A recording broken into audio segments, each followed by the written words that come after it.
Call the member for Wills. Thank you, Deputy Speaker. Monday marked the beginning of the 16 days of activism against gender-based violence. In my home state, Respect Victoria has made their theme for the 16 days Respect is.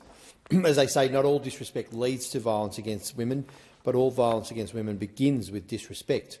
It's a big question, but how do the on the surface seemingly harmless attitudes, behaviours and social pressures that men engage in and experience actually influence and lead to negative and potentially violent behaviour towards women?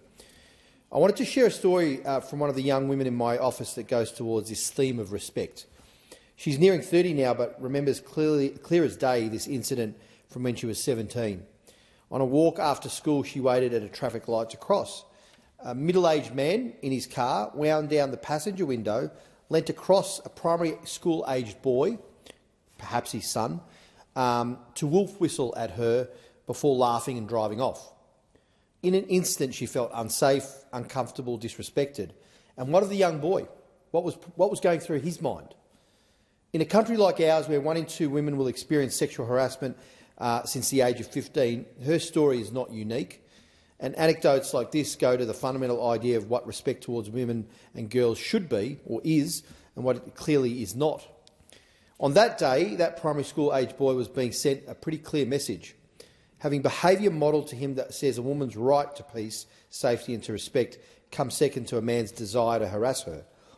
These attitudes of disrespect, if learnt young and not stopped, do grow over time and reinforce the cycle of harassment and abuse that women and girls face each day. Of course, we cannot let this cycle continue, and indeed the cycle must be reversed. The boy in the car should have had respectful behaviour modelled to him. And so the question becomes, what can and what are we as a government doing to break this cycle? What are we all doing?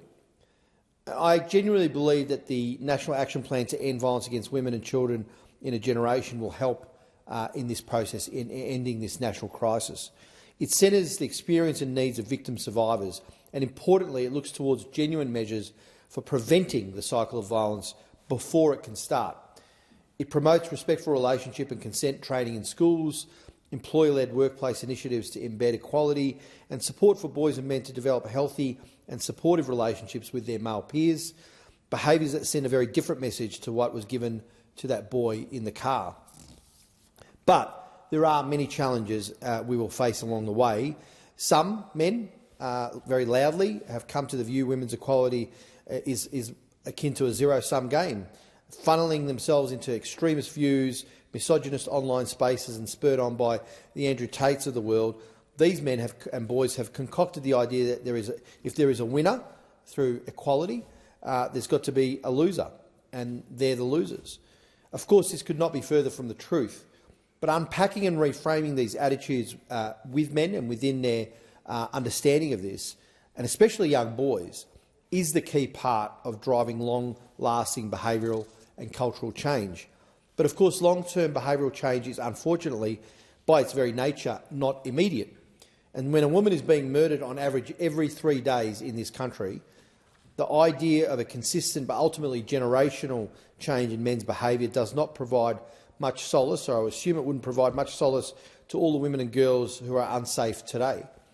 Which is why the Albanese Labor government are investing in family, domestic and sexual violence response for frontline services, funding the Escaping Violence payment for those fleeing domestic and family violence, and rolling out education programs today to stop violence before it starts.